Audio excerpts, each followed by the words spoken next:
What are the unethical life hacks that you use? If you want to lie, make a part of the lie something shameful. Everybody will believe you. On Chrome you can inspect element and change the text on any website. I change the price on Amazon sold electronics. Print off the page. Take it into Best Buy and have them price match it. Recently I have had some employees check Amazon then and there, so now I use Walmart website. Edit. For the people calling this fraud. The top comment is fraud as well. I tell everyone that I've never tried smoking weed, or drinking some type of liquor, or a certain drink, and then that person always gives it to you for free so you can experience it for the first time with them. A yellow reflective vest and a confident attitude can get you pretty much anywhere unquestioned. My boss orders a wheelchair at the airport every single time to get through security faster. She even makes the staff member pushing her take her through duty free. When the pub bar club is packed and you can't get to the bar to order a drink for the life of you, find the hottest chick at the bar and hit on her. Don't be subtle about it, just hit on her. She will leave and you can get her place. In the self-checkout aisle, you call the shots. Organic pears become regular pears. Organic apples become regular pears. Organic meat becomes regular pears. If you tear off the barcode, the scanner is just a mindless machine. Take control of your own destiny. Anytime I get ranch dressing at a pizza place, I ask for it after I've paid. They never bother making you pay another 50. Oh, cute. I'm from the UK, so obviously, this is tea based. If you're not one for making tea for everybody at the same time, the first time you're asked to do it, ask everybody twice and then still get each cup slightly wrong. This way people will not associate you with a good brew and won't ask you to make it. Bonus hack. Don't remember how each individual has their tea coffee, just how many have each milk sugar combo. Makes it a lot easier. If you want to know the best fried chicken places in England, follow a group of blacks or Asians around for a few hours. Eventually they will get hungry and all congregate at the said fast food place. Then make a note of that said place and come back when it's lighter and less dangerous. When a man breaks into your house, even when lacking intent of any form of bodily harm, brutally murder him in a manner that appears defensive, preferably with a melee weapon such as a Bowie knife, kitchen utensil, or a 5D battery mag light. Your neighbors will leave you alone for sure. When ambushed by chuggers, not sure if other countries call them this, but those semi-legitimate professional charity collectors with clipboards who skim off the majority of your direct debit. Don't say a word.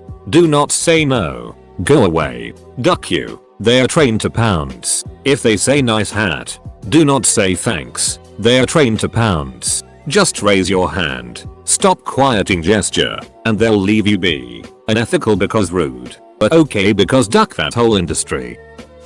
I have made a set of logic in my mind to make this one ethical. When roll up is on at Timmy's, if I have a free muffin tag or something, I will go through the drive-thru and order a large double and be like, I have a roll up for a free muffin too. He'll get a fruit explosion. 4 out of 5 times they forget to ask you for the roll up because you need to pay for the coffee. In their mind they are like, well, they paid. That is all. The key is to always buy one thing and always have the winning roll up in case they ask. I tell myself that I have done my duty as a consumer, and if they don't ask for the roll up, it's on them. Canadian thug life. I once posted fake job ads online on Craigslist when I was applying for a job so that I could look at the competition's resumes and wear them down by never having them never get any callbacks. Run out of money? Steal it. When you take out the soup from microwave, it is too hot to take it with hands. Take 2 slices of bread in each hand and take it out without problem. Plus the bread gets warm. Obligated to spend time with lame or annoying people? Take some drugs. Everything will be far more entertaining. I prefer marijuana and alcohol together in abundance, but other drugs work for other people. Trial and error that it. Figure out what drugs combinations work for you. Bonus. During the trial and error period, you'll definitely alienate some of those whack people from your life. Problem solved. This is probably why I'm alone on Thanksgiving now that I think about it. This one is hit or miss. If you ever need a top post on Reddit, recycle an AskReddit question that people love to answer and read other answers. won't always hit, but when you do, it's cheap, easy, and uncreative. Brutal murders, theft, and quick ways to warm bread. If you have a crack in your windshield, you can just call the "How's my driving" number on the back of some trucks and tell them the truck kicked up a stone or something. Using adblock while on Spotify gets rid of the ads, so it is like listening to premium. Also read books in the public domain. They are often available for free online. I find the student directory for all of my classmates in my course and get their student emails. I send out an email 2 weeks before final exams offering to trade my study guides for theirs. When someone sends me one, I'll send it to another person who sends me theirs and start a Ponzi scheme of subject review study guides. When my truck needs new tires, I rent a truck with the same tires and swap them. I've done it 3 times and saved thousands of dollars. I started downloading cars instead of buying them. When I get sales calls here in Italy, I say sorry, I can't speak Italian. Also goes for anybody who bugs me, i.e. religion soliciting people. Few have said people speak English well enough to try. They all just go, ah, oh, click. When I'm ready to leave a get together, I announce to everyone that I'm done with them. It usually gets a laugh, but I really am done. This one is no longer possible because of euro, but back in the 90s the 1 Deutschmark coin, around $1, had the same size and weight as the 2.50 escudos coin, around 1 cent, meaning whoever went to Portugal before going to Germany and got a bunch of 2.50 escudos coins would be able to eat in Germany for almost nothing if they only used vending machines. When parking in a long-term lot, hospital, airport, hotel, etc., I walk back to the entrance when I'm about to leave and get a new parking ticket. I just pay the minimum no matter how long I've parked there.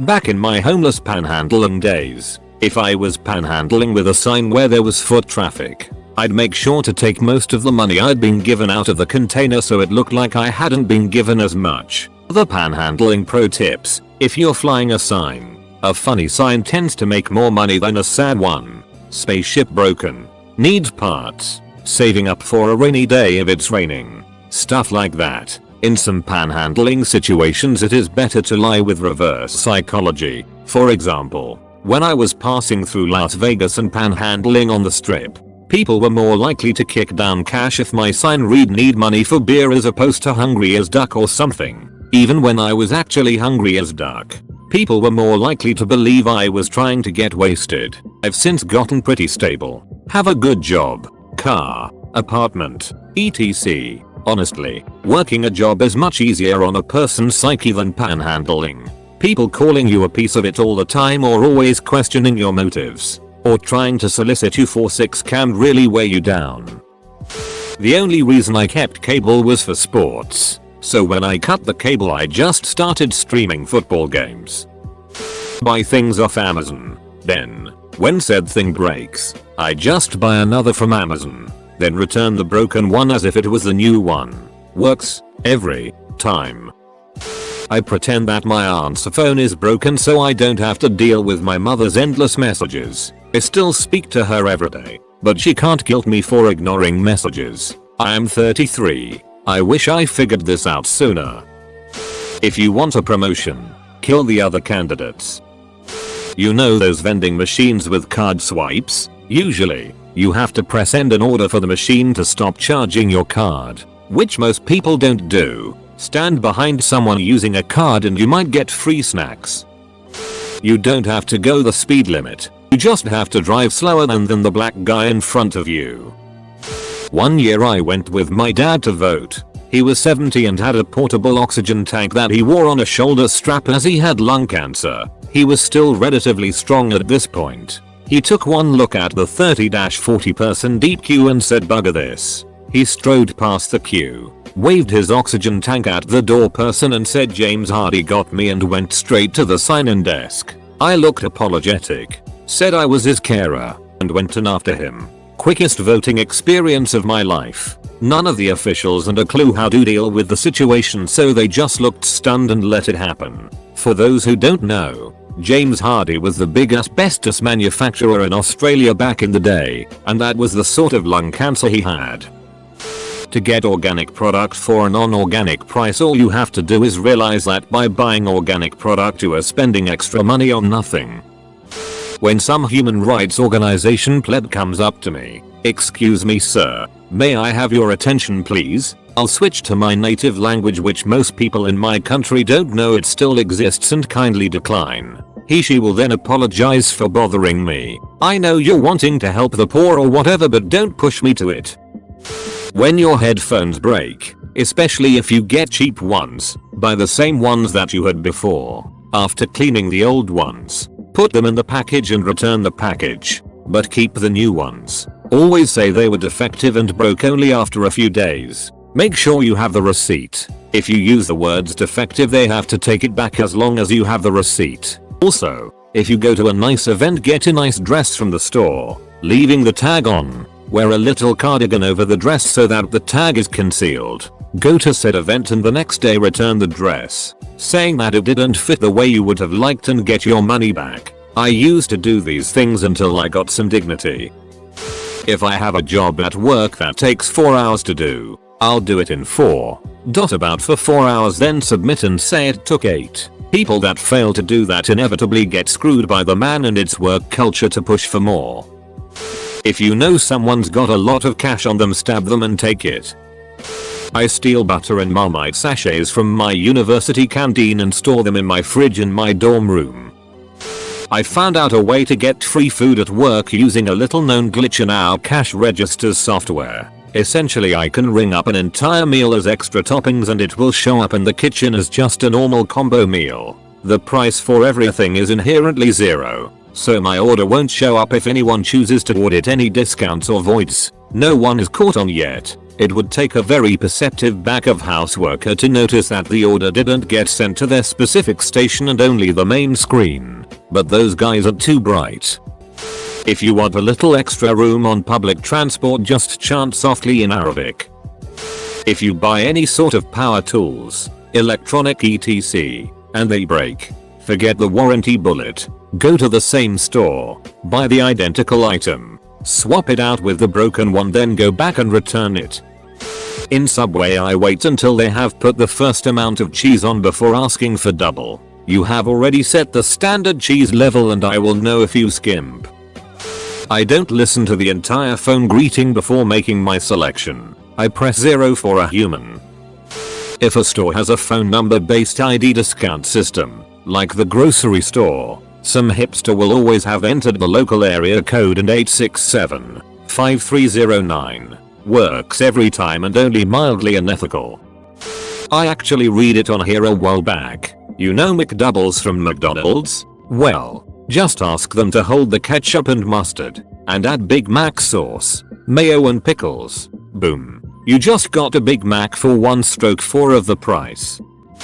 Fireman standing at every corner downtown collecting donations for some sort of charity. When I walk past the first one, he asks for a donation, but I just tell him I already gave to the guy across the street. He thanks me profusely. When I'm walking by another fireman, same thing, and I tell him I just gave to the other guy. He thanks me profusely. Repeat until I've walked past them all. They feel good. I feel good. Win-win.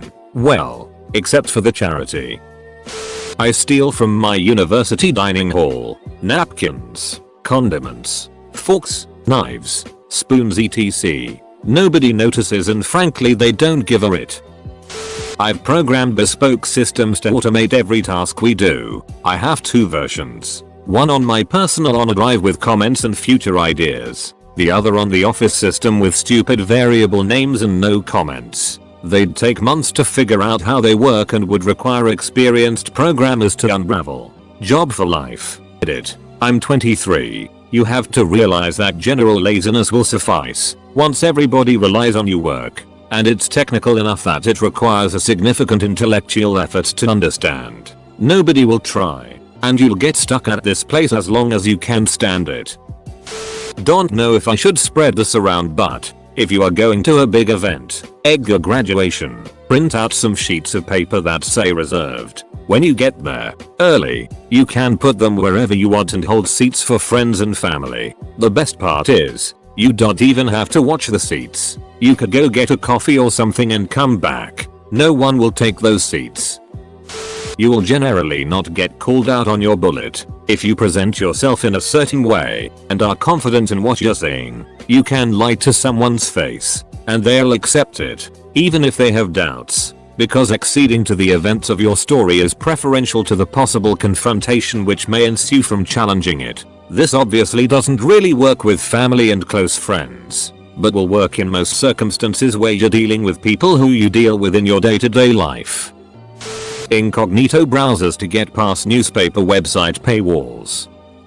My cousin works in the snow removal business in the winter and concrete and asphalt repair in the summer. Sometimes he may or may not be a little rough with the plow. Then he comes back 6 months later and gives him a quote to fix the damage. A couple times I have come into work late and not clocked in. That way they don't know what time I actually got there, but they know I'm here. Then I tell them I was in such a hurry to get started that I forgot to clock in. So, the HR person usually adjusts my time so to show I was there on time. I learned this trick from a massive stoner who frequently came into work so baked that he honestly forgot about clocking in. If you want to cancel service with any phone carrier or service provider without an ETF, just tell them you have a terminal illness. They can't question you and most reps don't give a it anyways.